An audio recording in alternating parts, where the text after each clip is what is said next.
You're listening to Dark Whisperer, true tales of the unexplained, the haunted, and the things that keep us awake at night. Tonight's story comes from a school project that turned into something much darker. It all started with a simple group assignment. Our class was given a project, and my group decided we'd meet up at one of my classmates' houses to work on the presentation. It was just a normal afternoon.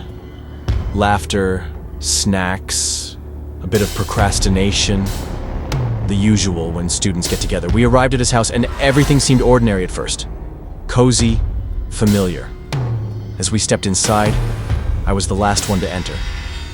And that's when I saw him. There was a little boy, maybe around 5 or 6 years old, sitting in front of an electric fan in the living room. He was opening his mouth wide, letting the wind blow into it, making that funny vibrating noise that kids love. He looked completely at peace, innocent, adorable even, just a kid being a kid. He didn't say a word. He didn't even look at me. He just kept playing with the fan, smiling. I thought nothing of it at first. But after a few minutes, he hadn't moved. He was still sitting there, still smiling, just staring into the breeze like he was frozen in time. It was starting to feel a bit off. So, casually, I turned to my classmate and asked, "Hey, what's your nephew's name? The one playing by the fan?" The room went dead silent. My classmate froze. His face turned pale, and he looked at me with the widest eyes I'd ever seen. He didn't respond right away, just stared at me like I'd said something unforgivable. Finally, he asked, "Who?"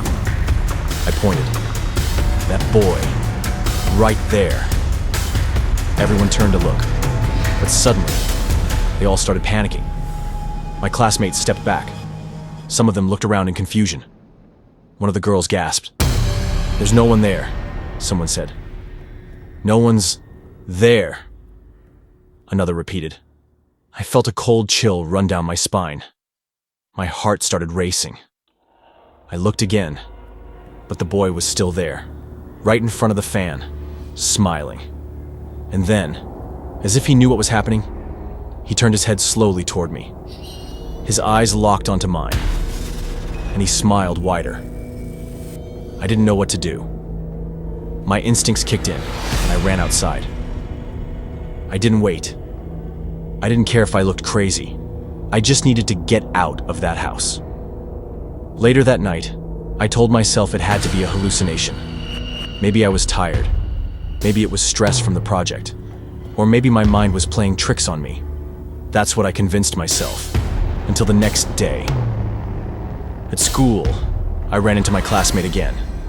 He looked serious, nervous, like he'd been waiting for me.